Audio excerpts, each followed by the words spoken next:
قيل الكثير عنك، نريدك أن تجيب. أنت مقرب من النهضة، ماذا تجيب هذا؟ هذا يعني ادعاء ليس غير صحيح. أنا لست مقرب من حزب أو أنت تلتقي الجميع.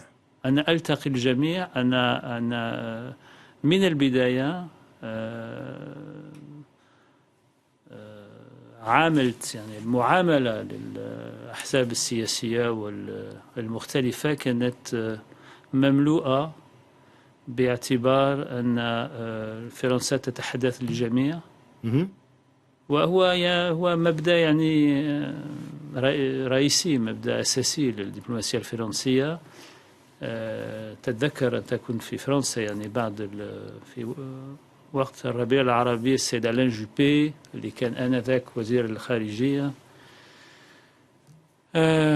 هو اللي رسم التوجهات الجديدة للدبلوماسية الفرنسية تجاه العالم العربي، وهذه التوجهات ما زالت قائمة، وهي أن طبعا فرنسا تحاور مع الجميع، تحاور الجميع بما فيهم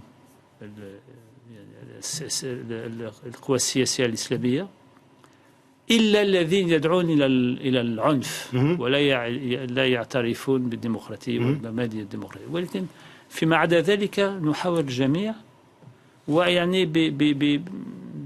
بإنصاف.